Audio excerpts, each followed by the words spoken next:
Olá, pessoal, tudo bem? Vamos esperar o pessoal ir entrando aqui. Já estamos ao vivo, informando aí os nossos seguidores, as nossas seguidoras, de que já estamos ao vivo e daqui a pouco eu vou chamar a minha convidada para participar. Deixa eu deixar o pessoal já ir entrando. Eu já vi aqui a Regina, Regiane, Marisa, Sabrina, a Van, que vai colocar aí o nome para mim, né, Van, do tema para eu já fixar. Aqui, mulheres e carreiras, deixa eu fixar meu comentário. Já temos várias pessoas entrando. Então, hoje o nosso tema vai ser mulheres e carreiras, né? Os desafios da desigualdade de gênero no mercado de trabalho. E nós vamos começar entendendo, será que são as mesmas oportunidades? Será que nós temos, né, os mesmos desafios? E aí a minha convidada já entrou, deixa eu já chamá-la aqui para participar.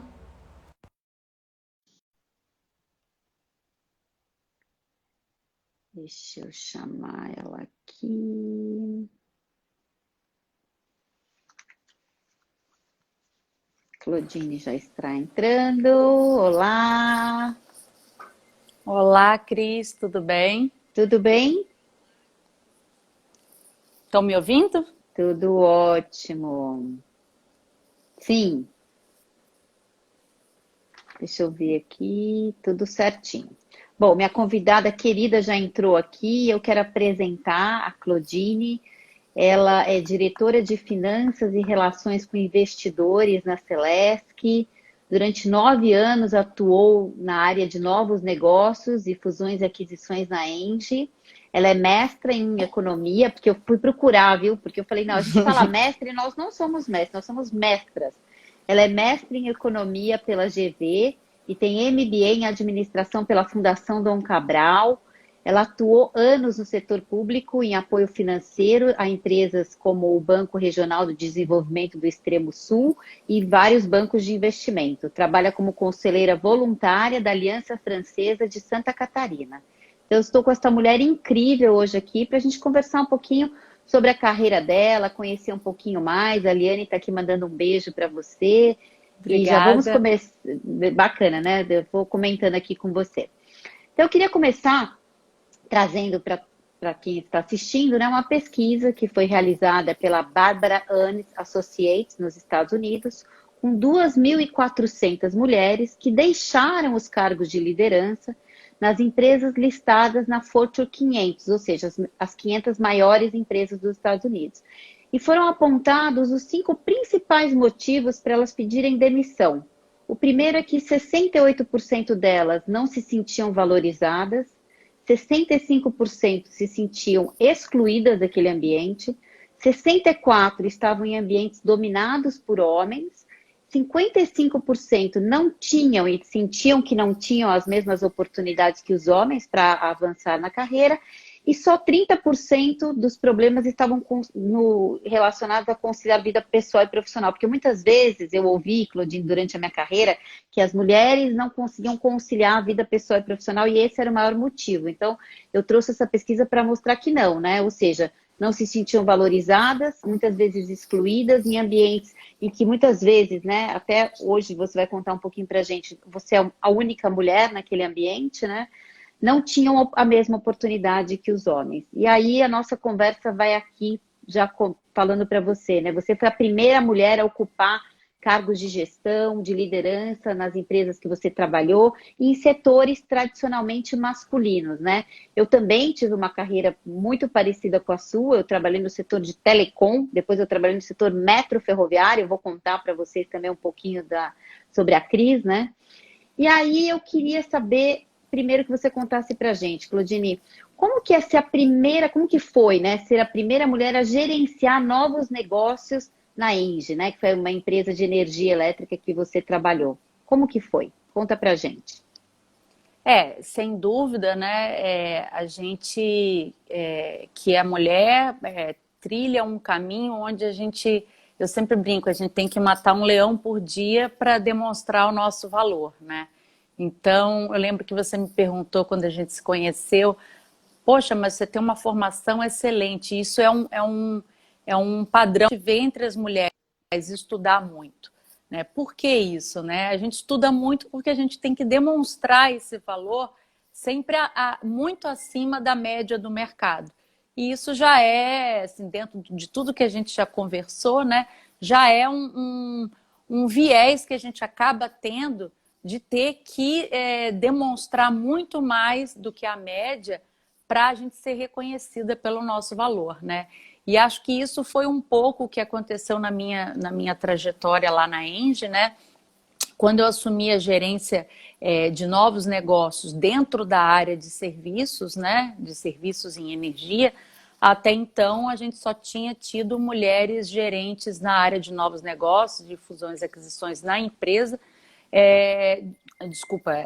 Só homens, né, nessas funções, e mulheres só em outras gerências, né, que tradicionalmente a gente vê muitas mulheres ocupando como RH, mas não em novos negócios. E foi muito desafiante porque novos negócios também é uma área predominantemente masculina, principalmente na área de fusões e aquisições. A gente já vê alguma coisa mudando no mercado, principalmente no mercado financeiro, em bancos, mas no setor de energia não é muito comum.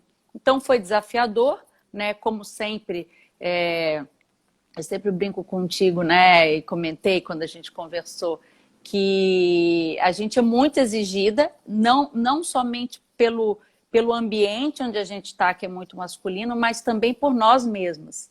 É a história do matar um leão por dia, né? Você tem que demonstrar que você é merecedora daquele lugar. Não basta ser mediano, não basta ser mediana, tem que estar muito acima da média para realmente se sentir merecedora, né? Exato, exato. Eu até comentei com você, né? A gente fez um call de alinhamento e eu comentei com a Claudine que eu, em uma das empresas que eu trabalhei, eu era gerente, tinha um diretor homem, ele foi mandado embora, e aí contrataram outro homem que vinha de um setor que ele não entendia absolutamente nada naquele momento sobre o nosso negócio. Ele vinha de outro setor, muito diferente. E ele ficou 3 meses ali naquele cargo e depois de 3 meses ele falou, Cris, você está preparada? Eu vou conversar com a controller e com o CEO da empresa para falar para você assumir esse cargo. E quando ele foi conversar, eles me chamaram e falaram, olha, Cris, a gente vai fazer o seguinte, a gente vai te dar a oportunidade de provar que realmente você tem competência para esse cargo. Então, você vai ter aí 1 ano para provar. Vai continuar ganhando como gerente, vai continuar com o cargo de gerente, mas assumindo as duas posições. E daqui 1 ano, se realmente você provar que você, né, não foi exatamente com essas palavras, mas foi esse o sentido, aí sim a gente vai te colocar aqui como diretora. E assim foi, né? E aquilo para mim foi um desafio, mas eu comentava isso com os meus amigos homens do setor, eles falavam, Cris, jamais um homem ia aceitar isso, né? Ter que provar que ele é capaz, né? E aí, você ouviu, né, também uma das frases que foi, você tem certeza que você vai contratar uma mulher para essa posição, né? Era um dos comentários. Como é que essa frase te fortaleceu? Porque muitas vezes eu falo, né? A gente tem que estar muito empoderada, né? Muito fortalecida para acreditar que a gente consegue, porque já tem um monte de desafio no caminho para que a gente comece a pensar, né? Será que realmente eu sou preparada? Será que eu tenho que estudar mais? Né? Tudo isso vai envolvendo aí, que a gente vai falar um pouquinho depois sobre a síndrome da impostora. Mas como foi para você ouvir essa frase, Claudine?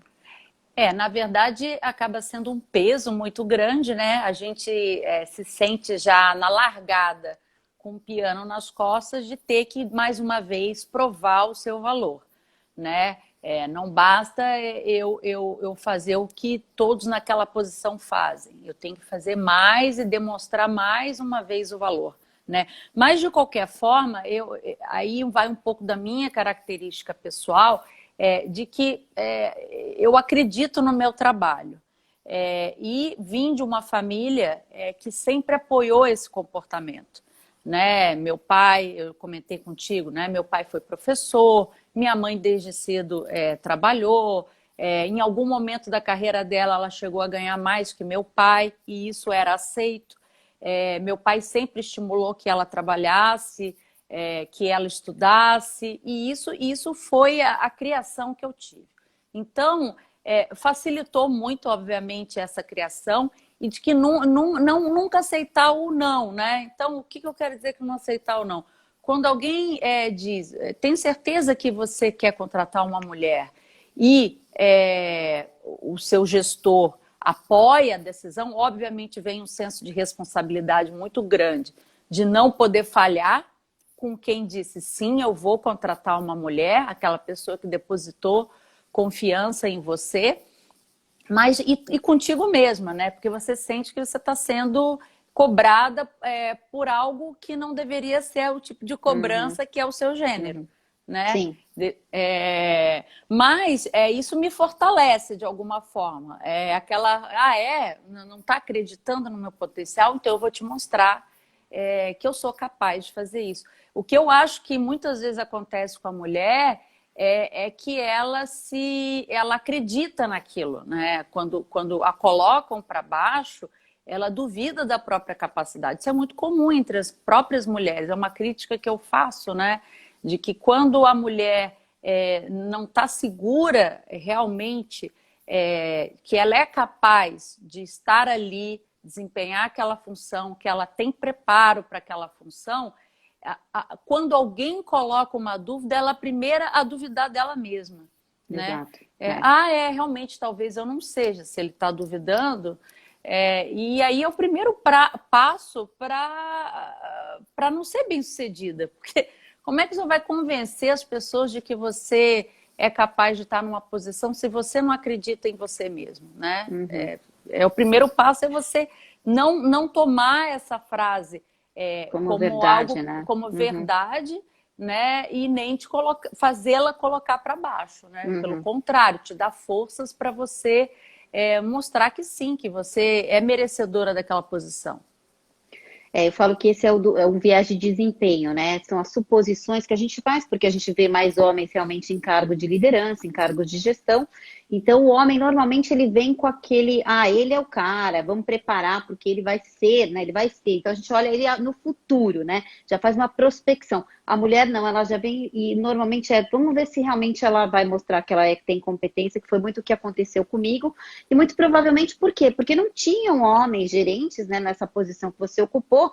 Então, as mulheres são desafiadas a realmente mostrar que elas têm essa competência, né? E como é que foi? Conta, só te interrompendo, e aconteceu, realmente eu senti isso depois de um ano na posição, porque eu sentia que eu estava sendo cobrada acima dos outros, dos meus pares, né? E eu assim, mas tem alguma coisa de errado aqui. Por que comigo vamos dizer, diferente, né? a lenha é mais forte aqui comigo. O que tem de diferente? E no momento de uma avaliação minha anual, eu fiz esse questionamento para o gestor. Foi quando ele me colocou, olha, o presidente da empresa perguntou se eu tinha certeza que eu queria te contratar para essa posição. Então, no momento que eu te banquei, eu não posso decepcioná-lo, nem eu como gestor, de ter falhado, e obviamente eu vou cobrar isso de você, que você não falhe.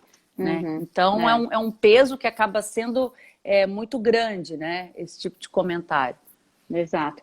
A Thalita escreveu aqui, mulheres fortes se sentem desafiadas.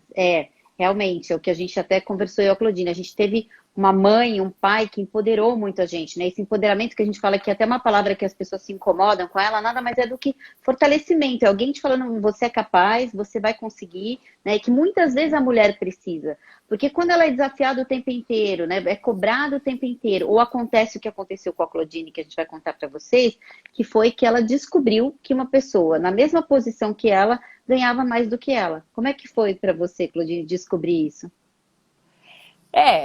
Como eu comentei contigo, né?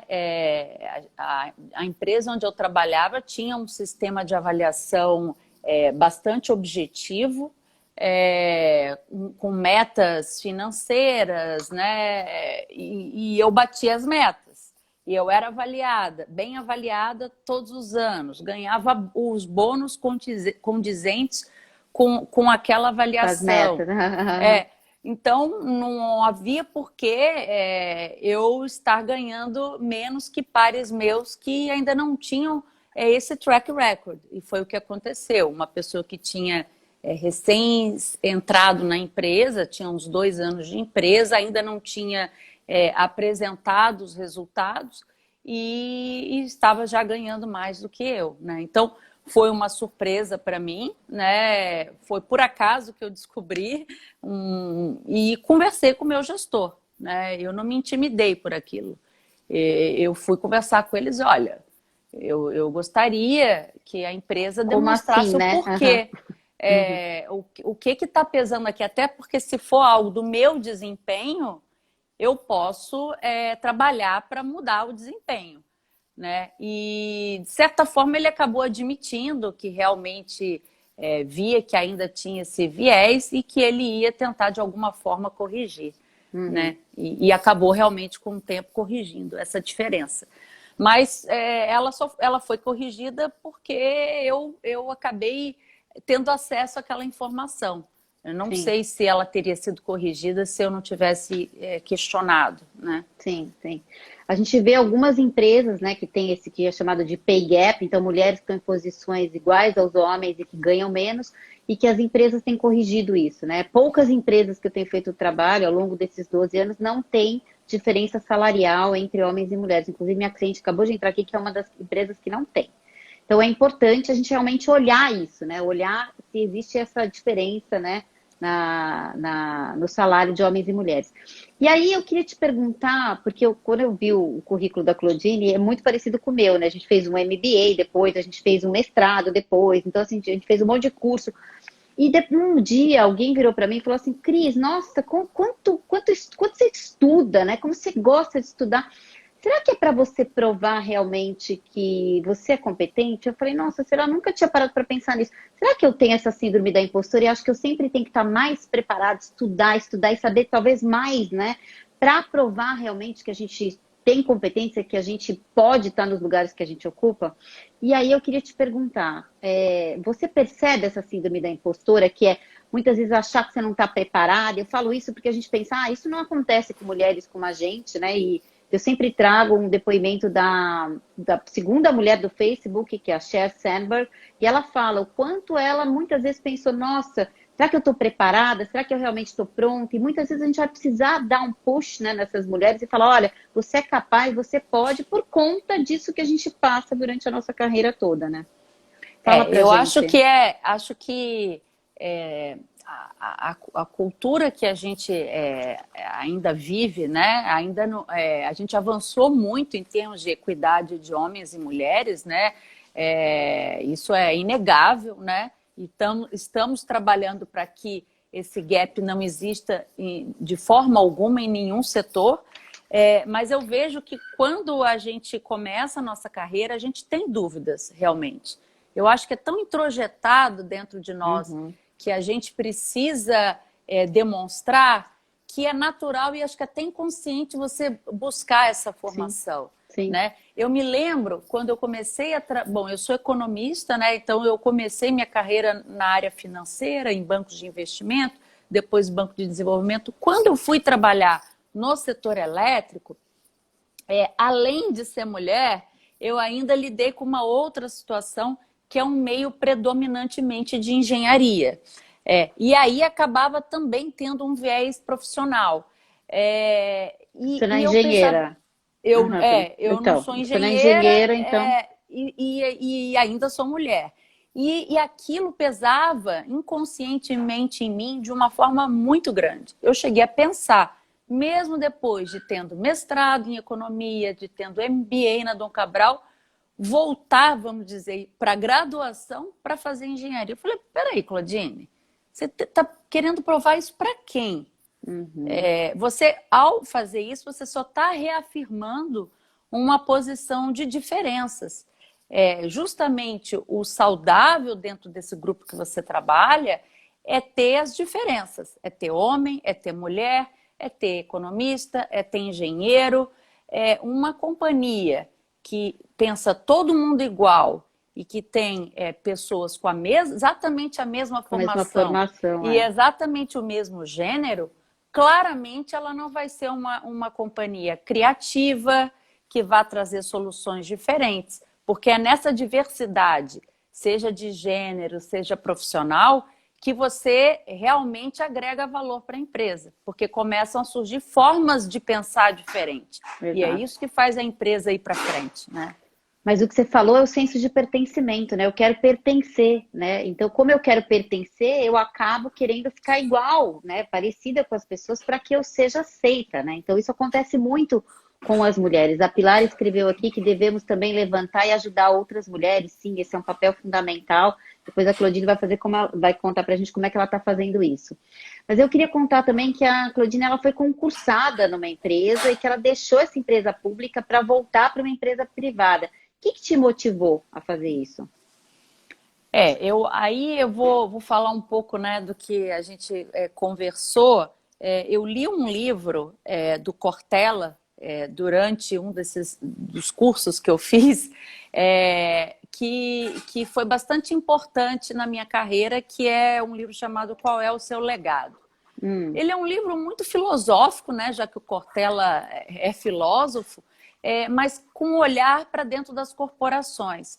Que quando, obviamente, todo mundo trabalha por ascensão profissional, alguns por posições de poder, posições de decisão, uma remuneração, um salário maior. Mas quando essas coisas não são equilibradas, salário, posição, poder e propósito e legado, fica alguma coisa faltando. Então, o que eu quero dizer com isso? Que a gente não pode calcar a nossa carreira só em resultado financeiro, né? Ou seja, de ter bônus, de ter um bom salário, nem só poder, porque também a gente precisa ter o retorno financeiro daquilo que a gente se propõe a fazer, mas principalmente um legado e o propósito. Se você não encontra a tua missão naquela companhia, ou quando você acha que você já pôde dar o máximo que você poderia dar, você começa a ficar desestimulado a crescer, a se empenhar mais, e é natural que o seu rendimento vá cair. Então, eu acho que chega um momento na sua carreira, e acho que isso aconteceu no BRDE, quando eu resolvi sair, que eu enxergava que o meu papel ali ele tinha se esgotado, né? Em que esse propósito, essa meta do que eu tinha para mim dentro do banco, onde eu queria chegar e o que eu queria deixar para o banco como história, que alguém 5 anos depois lembrasse, trabalhou aqui uma economista, a Claudine, o que ela deixou de bom para esse banco? Ela fez esse projeto, ela deixou este legado. Então, você precisa encontrar esse legado e esse propósito dentro da companhia. Enquanto ele existe, você fica lá. A hora que não existe, é natural a gente procurar novos horizontes. E foi o que aconteceu, né? Acho que na época todo mundo ficou bastante surpreso com a minha decisão. Afinal, o emprego numa companhia pública e com estabilidade é o que muita gente gostaria ou sonha, mas nunca foi o meu desejo número 1. Né? O meu desejo era de deixar um legado para a companhia. E acho que por isso eu fiz esse movimento de sair de lá e voltar para a iniciativa privada e entrar no setor elétrico. E aí sim, eu consegui encontrar um novo propósito, uma nova meta dentro daquela empresa onde eu estava trabalhando. Então, todos os meus movimentos profissionais de saída de uma empresa e ir para outra, sempre tem essa pergunta que eu me faço. Realmente eu tenho algo aqui ainda a contribuir? Eu já desempenhei a minha missão aqui, ou tem algo a mais que eu poderia fazer que realmente me motive a dar aquele um pouco a mais, né? Uhum. Que é o que faz muitas vezes a diferença para você ocupar um cargo de liderança. Sim, exato. Muito legal. Eu ia trazer que tem uma pesquisa da McKinsey, que foi realizada no ano passado, que ela detectou que o maior obstáculo que as mulheres enfrentam no caminho para a liderança é esse primeiro cargo de gerente, né? Então, você já venceu isso daí. E aí ela fala que para cada 100 homens promovidos e contratados para gerenciar, apenas 72 mulheres conseguem ser promovidas e contratadas para o cargo de gerente. E aí você chegou no cargo de liderança. E aí tem outra pesquisa eu gosto de pesquisa porque elas provam, os números provam, né, o que a gente está falando. Então, uma pesquisa da GV que eu acompanho já há muito tempo, faz 10 anos que elas fazem essa pesquisa. E que as mulheres hoje no Brasil ocupam 7,8% dos cargos de liderança. Então, cargos de liderança que a gente está falando são diretoras para cima, se levam para cima, que é exatamente o cargo que você está hoje. O grande problema é que, primeiro que 7,8 é quase nada, né? E essa pesquisa, desde que ela começou, o número inicial era 7,2, cresceu para 7,8. Ou seja, gente, em 10 anos a gente cresceu 0,6%. Então eu fico pensando, a minha filha talvez não consiga chegar nessa equidade, né? Será que não temos que acelerar de alguma forma? E aí eu quero que você conte para a gente como é que foi chegar na Celesc, uma empresa, né, de energia elétrica, e que você ocupou pela primeira vez, a primeira mulher a ocupar um cargo de diretora. Conta pra gente, como que foi?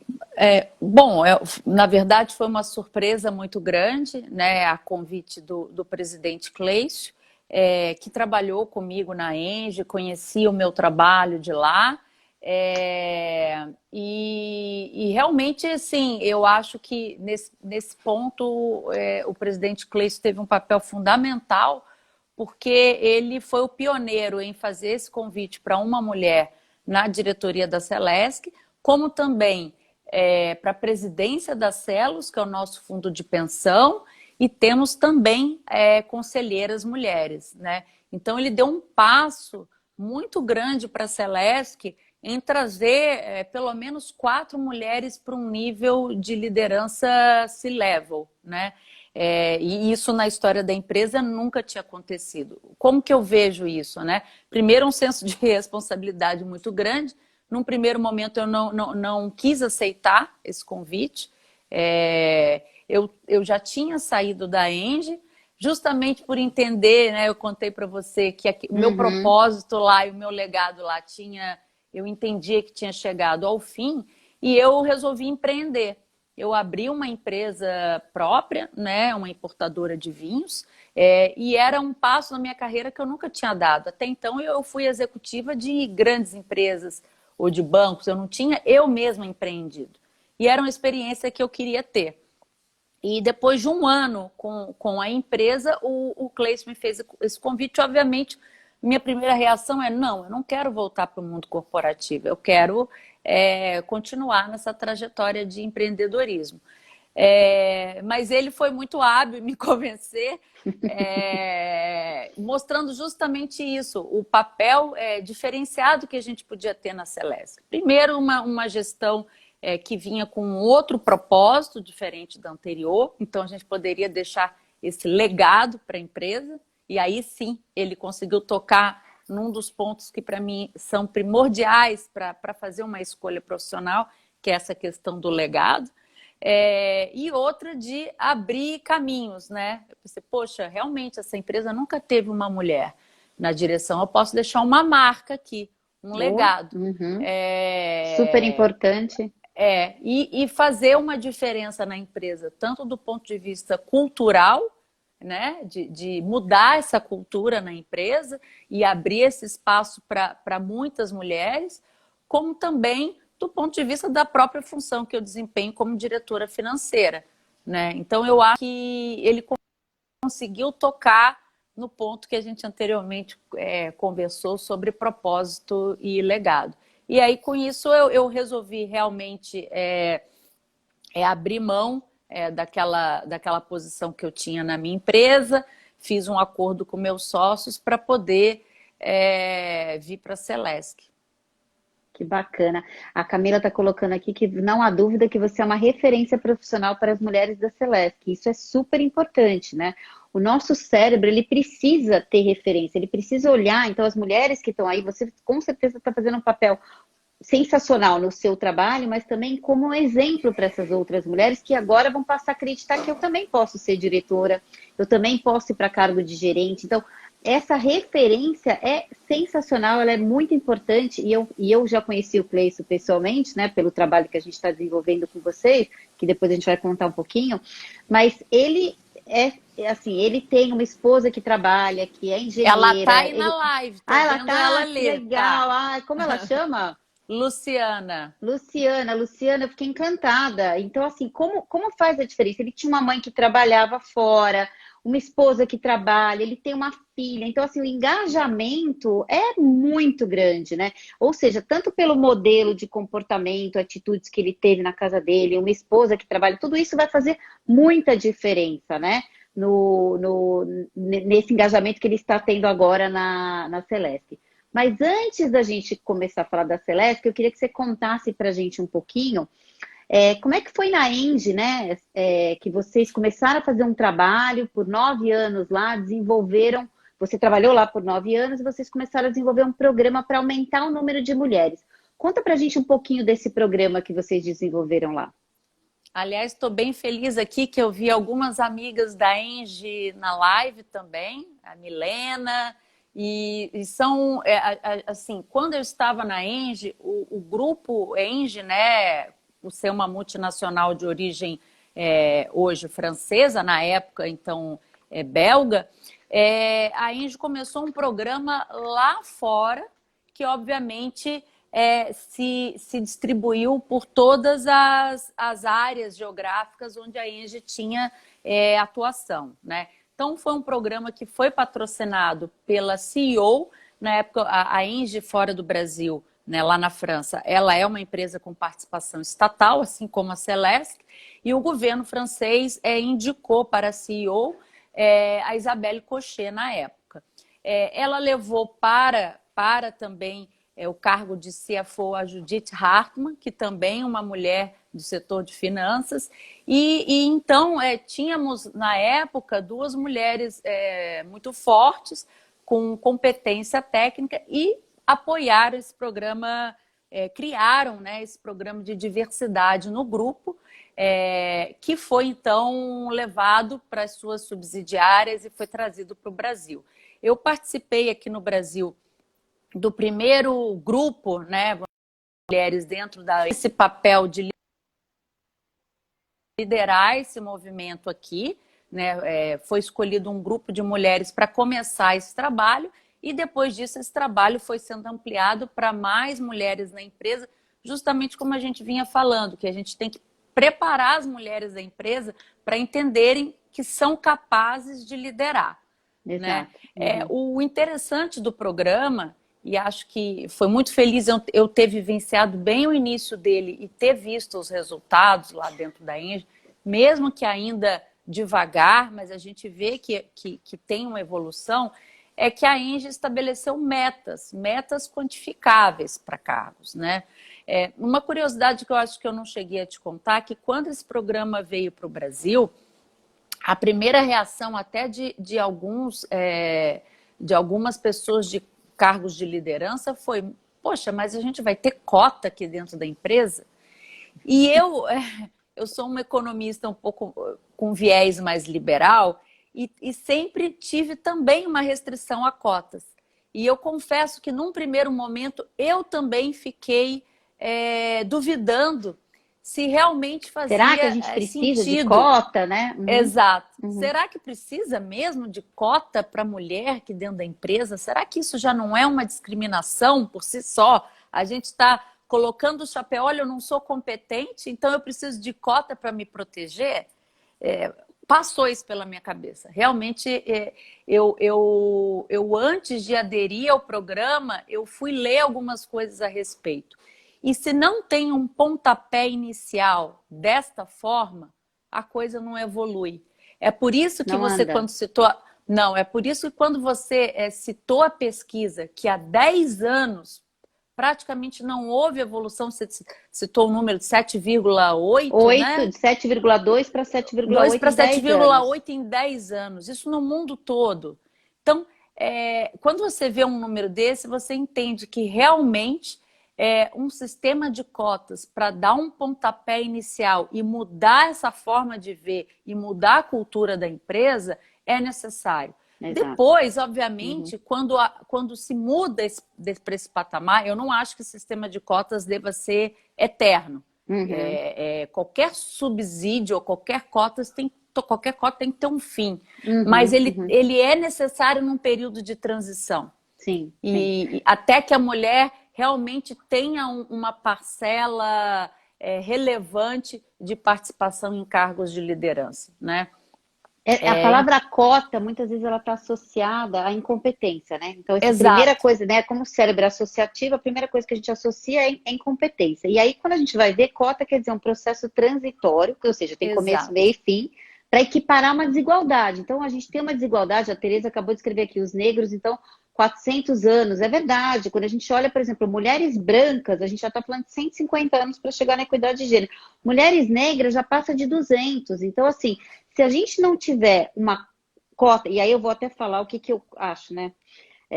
Estudando há muitos anos esse tema. A gente tem cota, por exemplo, teve cota na Islândia para mulheres em conselhos de administração. Já chegou na cota. Então, era 40% de mulheres. Não precisa mais. Então, a gente tira a cota. Ela tem começo, exato, meio e fim. Agora, como cota é uma palavra que a gente tem uma associação ruim nas empresas, normalmente a gente recomenda a meta. É a mesma exato. coisa. É a mesma coisa. É. Só que na empresa a gente está muito acostumado com meta. Ah, tem meta para isso, tem que bater meta. Todo mundo bate meta, tem meta. Então, meta é uma palavra que ela significa a mesma coisa que cota, só que a gente coloca meta. Porque eu conheço amigas que entraram em empresas por meta, por cota, e aí ficou com aquele negócio, ó, tá vendo? Ela entrou por causa da cota. Uma delas é sensacional, que foi até expatriada, tá nos Estados Unidos, mas tinha ainda esse negócio de, realmente, será que ela é competente? A gente já entra com esse negócio, será que é competente? Com É. cota, coloca a gente ainda alguns passos para trás, né? Exato. E aí foi isso que a Engie fez. Ela estabeleceu metas, né? Olha, que em X anos nós tenhamos nos cargos de gerência Y% de mulheres no grupo todo, né? E essas Uhum. metas são efetivamente cobradas. E uma coisa importante que eu falei aqui dentro da Celesc, quando acho que a gente vai conversar um pouco sobre o programa de diversidade, mas que eu falei, se não houver o patrocínio da alta direção, a cultura da empresa não muda. Não muda.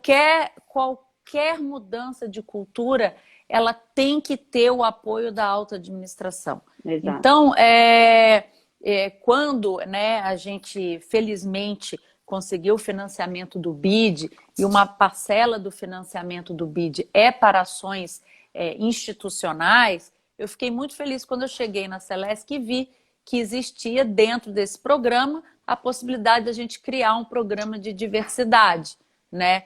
Eu falei, poxa, eu vivi essa experiência lá, entendi o que é o processo e realmente a gente precisa aqui na Celesc da mesma coisa. E, Exato. obviamente, é natural, sendo eu uma diretora, a primeira diretora mulher ali, que eu patrocinasse com muito empenho esse programa, Uhum, né? uhum. Sim.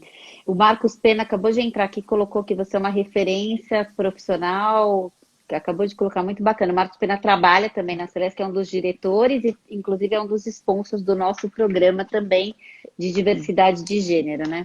E eu fiquei muito feliz em ter também, né, dois diretores homens Isso, participando como patrocinadores desse programa. O exato. Marcos e o Pablo E o Pablo, foram gentilmente, se interessaram pelo tema e achei muito bacana a gente ter dois homens junto comigo nessa caminhada aí.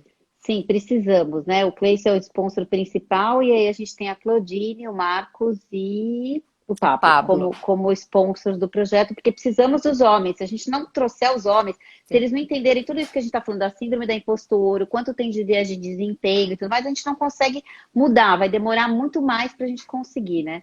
Aí eu queria que você contasse um pouquinho o que você está sentindo, então, desse programa, né? Que o BID, então, está patrocinando para a gente fazer na Celeste de diversidade de gênero. O que você já está sentindo? Então, primeiramente, como bem colocado, eu fiquei muito feliz com a participação de dois homens, porque se só participa mulher, a gente já está automaticamente segregando um grupo. Exato. E o grupo, ele não, a ideia do programa não é uma segregação, é justamente o contrário, é que exista mais equidade de oportunidades. né? Exato, Então, exato. não adianta a gente estar aqui na live e só ter mulher aqui na live ouvindo. Não Eu vi adianta, a vários gente... homens, por isso que eu fiquei bastante feliz, viu, com a nossa live Exato. aqui. É exatamente isso. A gente tem que ter os homens também participando, engajados e ouvindo. Sim. E entendendo onde a gente quer chegar, né? Eu fiquei bastante surpresa. A CK, ela está fazendo esse trabalho de consultoria para nós, né, dentro do programa do BID. Eu fiquei bastante surpresa com o resultado da pesquisa que foi feita por vocês, né? Ainda, infelizmente, no resultado da pesquisa, a gente ainda vê bastante viés de preconceito, né? Algumas frases que foram colhidas de algumas entrevistas me chocaram. Eu não esperava ouvir ainda, hoje em dia, certos níveis de preconceito, mas eu espero realmente que isso não seja a opinião da maioria, que seja uma opinião da minoria, para a gente ter um sucesso nesse programa. Obviamente, a Celesc, por ser uma empresa de economia mista, ela tem algumas condições diferentes de outras empresas do setor privado. Primeiro é que a entrada de pessoas é por concurso público. Então, obviamente, a gente na entrada ou na contratação, eu não tenho como criar alguma meta para mulheres, uma vez que há um concurso. Outro fenômeno que a gente, obviamente, também não vai ver tanto na Celesc é essa questão da diferença salarial. Uma vez que é uma carreira que já tem os salários definidos, né? definidos, né? Uhum. Agora, obviamente, que se você tem poucas mulheres no cargo de liderança, se você fizer uma pesquisa salarial entre homens e mulheres, você vai ver que muitas estão ocupando ainda cargos menores. E a própria Celesc, o número de mulheres que trabalham na Celesc ainda é muito pequeno. Mesmo considerando que o setor elétrico é um setor ainda com bastante presença masculina, e que nós temos na Celesc, por estar no setor de distribuição, um contingente muito grande de eletricistas, que por vezes é um trabalho mais pesado e que aí acaba atraindo poucas mulheres, mas a gente vê que existe espaço, já temos eletricistas mulheres na empresa, né? E eu fiquei bastante feliz, conheci uma delas, inclusive, a Cris, que acabou sendo a garota propaganda da Celesc durante o verão para as ações de economia de energia elétrica, né? E uma pessoa bastante engajada. Por isso que a gente tem que trazer mais Cris para as outras mulheres verem e falar, então quer dizer que agora, né, a gente já está acreditando que energia elétrica não é mais só um setor para homens, e sim para as mulheres também, né? Então, quanto mais referência a gente trouxer em todos os níveis, mais rápido a gente vai conseguir mudar esses padrões, né, de acreditar que o setor elétrico é um setor para homem, né? Então, isso é muito importante. Exato. Outro ponto que a Pilar escreveu aqui, né, nos acostumamos com assédios e desigualdades, é verdade. Então, a minha pergunta agora, né, para a Claudine realmente a gente vai sofrendo microagressões, né? Microagressões, por exemplo, quando a gente está falando, interrompida, realmente tem pesquisa comprovando que quando um homem está falando, as pessoas prestam mais atenção do que quando uma mulher está falando. Então, realmente a gente enfrenta muitas microagressões, o que já dificulta, fora ter que mostrar que é mais competente, ou seja, por isso que é tão importante, e eu sempre falo isso, quem está criando um programa, não cria um programa chamado Só Mulheres, porque eu falo que eu errei, né? Eu falo que quando a gente erra, a gente já quer ajudar os outros a consertarem. Então, eu lancei em 2010 o primeiro fórum no Brasil para tratar sobre o tema. E na época, eu lancei como Fórum Mulheres em Destaque. Hoje eu jamais lançaria com esse nome, eu lançaria Fórum Diversidade na Liderança, porque eu demorei anos para conseguir trazer os homens para a conversa, porque Fórum de Mulheres já não tem nada a ver com isso. E, na verdade, era para falar sobre todos esses aspectos que a gente está conversando aqui, para ter mais diversidade nos cargos de liderança. Hoje a gente tem pesquisa comprovando os benefícios de ter mais mulheres. Então, hoje facilitou, mas lá atrás, quando eu lancei, esse ano estaria fazendo a 10ª edição, a gente vai postergar para o ano que vem, por causa, né, do Covid, mas foi muito difícil. Então, a gente tem que fazer já pensando nos homens para eles ouvirem tudo isso que a gente está comentando aqui. Então, Porque eles vão ouvir sobre as microagressões, vão ouvir sobre muitos desafios que as mulheres passam no mercado de trabalho. E um grande desafio que as mulheres passam também, que muitas vezes isso não é falado dentro das corporações, mas que a gente precisa falar, é o assédio sexual, né? E aí eu queria que você contasse, durante a nossa conversa, você comentou que você sofreu um assédio durante a sua carreira, né? Eu falo que as mulheres sofrem muito, muito e a gente muitas vezes tem que se fingir de boba, né? Tem que fingir que a gente não entendeu. Então conta pra gente como que foi esse episódio, Claudine. E até para outras Sim. mulheres, como elas têm que reagir, né? Como tem que ser. Porque a gente tem uma tendência, acho que isso é muito comum, de achar, não, isso nunca vai acontecer comigo. Aconteceu com a vizinha, aconteceu com uma conhecida, mas não comigo ou com alguém da minha equipe, né? Na verdade, o assédio que eu sofri foi bem no início da minha carreira. Eu ainda era estagiária num banco de investimentos, um dos meus primeiros estágios. Tinha por volta de 20 anos, e o meu gestor tinha por volta de uns 45, um homem assim, muito competente, com mestrado, com doutorado fora do Brasil. Então, para mim, ele era um Uma mentor, referência, né? Um uma mentor. referência Uhum, uhum, profissional. Eu olhava para uhum. ele e dizia, bom, eu com 20 anos, terminando a faculdade, eu querendo ingressar no programa de trainee do banco onde eu trabalhava, e eu olhava para ele assim, essa é a referência que eu tenho. Tudo que eu estou aprendendo aqui, todas as oportunidades, quem está me dando é ele. É, e assim que eu ingressei no programa de trainee, que eu iria rodar o banco em diversas áreas por 6 meses, até voltar à minha área de origem, ele assim, rapidamente, né? Ele morava perto da minha casa, de vez em quando oferecia carona para mim, eu aceitava, um colega de trabalho me convidando, ok, aceitava e a gente ia conversando, até que um dia realmente ele encostou o carro e colocou a mão em mim, dizendo que estava apaixonado por mim, né? Obviamente é uma situação horrível, porque existe uma relação de poder muito grande. No meu caso, ainda tinha um diferencial de idade também, que tornava o gap ainda maior, né? Eu com 19 para 20, ele com 45, com uma relação de poder em relação a mim. Ele era o meu gestor, ele que aprovaria o meu trainee, ele que me contrataria depois para ficar na empresa. E eu fiquei realmente, na época eu tinha namorado, e eu falei, olha, eu tenho namorado, você sabe disso, você já o conheceu nos eventos da empresa, do banco, né? Quando a gente levava namorado, marido, mulher. Então, não, a minha admiração por você é profissional, você é uma pessoa, né, que tem muito a me ensinar. E bate aquela coisa que bate em toda mulher. Será que eu fiz alguma coisa para ele achar isso? Será que eu dei algum tipo de abertura para ele achar que eu... Dei alguma entrada? O que que há eu uma fiz? entrada, o que eu fiz? Uhum. O Você traz a ponto culpa é, pra gente, né? você traz a culpa para Pra você. O você. que eu fiz para ele achar isso? E não, em momento algum eu pensei, eu não fiz nada, ele é que veio, né, usar a relação de poder que ele tinha em relação a mim. Eu pensei muito em pedir demissão. No caso, eu ainda era estagiária, estava entrando no trainee, o trainee eu já seria contratada.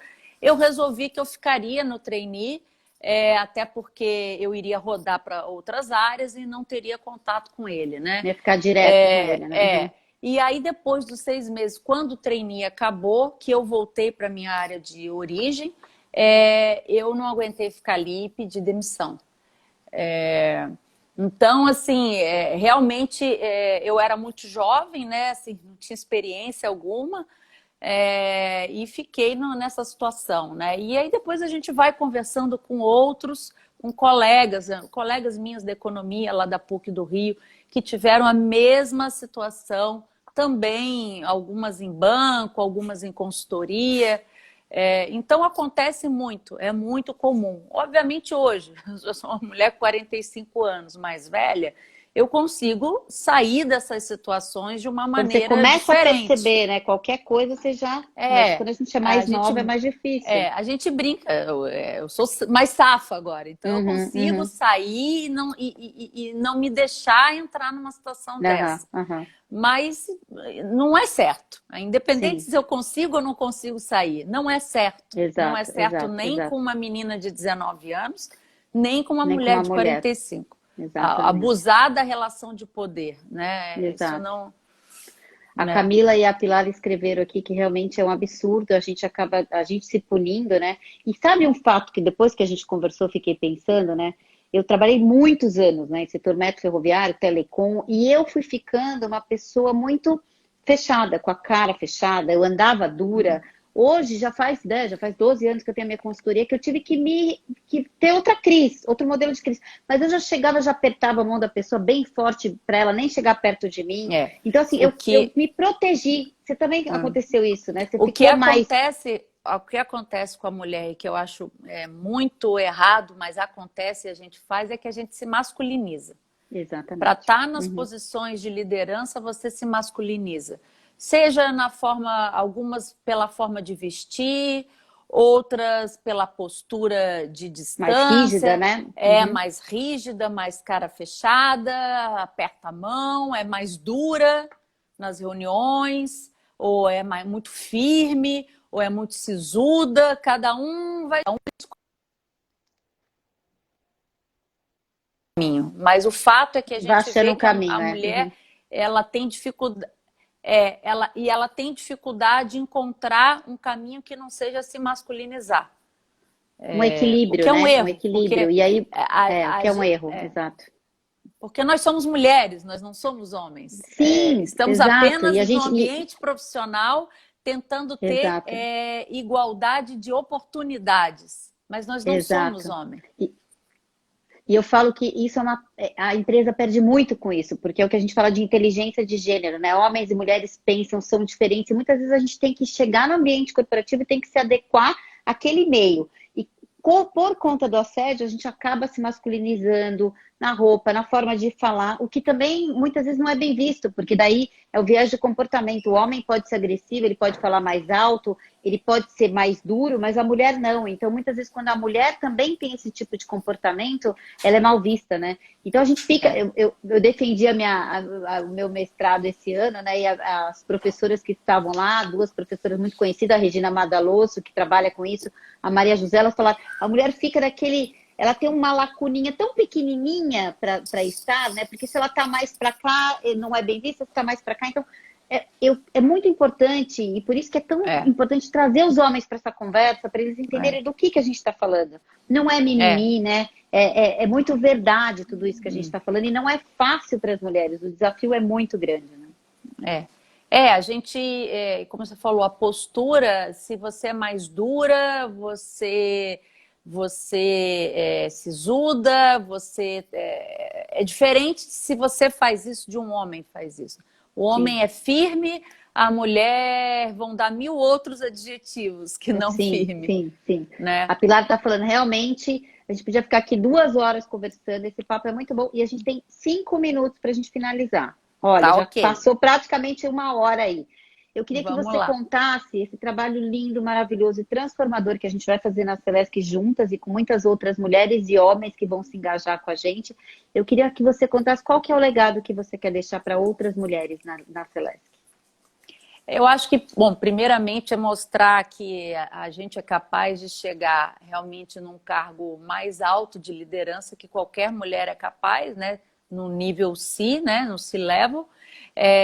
Que eu espero que essa minha participação no tempo que eu ficar na Celesc deixe essa marca e que no programa a gente possa mostrar realmente todos esses vieses, né? Muitas coisas você me ensinou na teoria e que eu vivi na prática. Poxa, eu não sabia nem que na Nem que teoria tinha isso nome. tinha nome, viés de comportamento, síndrome da impostora, Uhum. vários nomes que a literatura já aborda, né? e que eu me identifiquei muito e aprendi. E eu acho que isso a gente tem que passar para os homens e as mulheres da empresa, que isso existe sim, e que na Celesc existe sim. Eu já ouvi situações e casos de mulheres que viveram assédio sexual, que viveram assédio de poder, algumas que já me contaram, né? É que a gente possa realmente, o meu legado é fazer uma transformação cultural, né? Sair da empresa e enxergar que a empresa conseguiu diminuir esse gap e diminuir todos os gaps que possam existir entre homens e mulheres, né? Não são só entre homens e mulheres, a gente sabe que raça também, escolha sexual também, mas que pelo menos nesse programa a gente consiga diminuir esses gaps e tentar transformar a cultura da empresa. Criar mais oportunidades, né? E para sua filhada, porque eu sei que também é um exemplo, né? Eu falo, eu tenho uma filha de 15, você tem uma filhada de quantos anos mesmo? De 11. 11 anos. Então, quanto a gente também vai ser esse modelo, né? De mulheres executivas que trabalham, que são felizes, têm um propósito, né? Eu estou naquele grupo que você citou no início da live, das mulheres que não tiveram filhos, né? Executivas que não tiveram filhos. Isso, aliás, eu acho que é um dilema que a mulher ainda não conseguiu resolver, né? Acho que fora do Brasil a gente já vê bons exemplos nesse sentido, nos países nórdicos, na Europa. Acho que a gente, aqui no Brasil, como um país em desenvolvimento, a gente ainda tem muito para avançar nisso, mas o que eu deixo para ela no dia que a gente conversou, ela estava aqui, né? Eu não tenho filhos, mas tenho ela que é como se fosse uma, e fiquei muito feliz dela ouvir a nossa conversa. E a mãe dela, que é da minha família, somos um grupo de mulheres, né? Familiares, eu falo que é a casa das 4 mulheres, que somos eu, ela, minha filhada e a minha tia, e o exemplo da minha mãe, que já faleceu, mas que também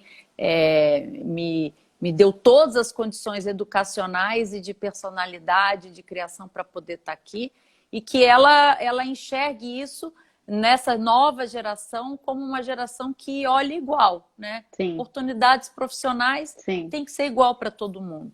Exato. Né? Então vamos transformar a Celesc e ajudar aí muitas empresas a que todas as meninas e mulheres possam chegar onde elas quiserem, né? Seja no cargo de diretora, no cargo de C-Level. Então, muito obrigada, foi sensacional, foi maravilhoso conhecer sua história, né? A gente tem muita coisa em comum e gostei muito de te conhecer e espero que fazer um trabalho maravilhoso e transformador junto com você, com muitas mulheres que estão aqui, a Regina, a Regiane, a Pilar, a Andréia, dentro da Celesc, que possamos realmente fazer essa transformação juntas. Muito obrigada, obrigada pelo convite. E fica aqui o convite para todo mundo que é da Celesc, e também quem não é da Celesc. Eu vi, como eu falei, vários colegas e pares e amigas lá da Engie aqui na live. Fiquei bem contente que o programa da Engie foi também para mim uma inspiração. E acho que a gente pode trazer para a Celesc essas experiências positivas de outras companhias. A EDP, que é a nossa acionista, também tem um programa de diversidade. O diretor Marcos Pena, que veio de lá, vai trazer essa experiência também. Sim. Então, a gente tem tudo para ter um programa muito bem sucedido na empresa, com apoio de todos. Isso. Obrigada pela oportunidade. Imagina, adorei. Muita gente dando parabéns e obrigada realmente por ser essa referência. A gente vai precisar muito de você para essas outras mulheres que estão na Celesc.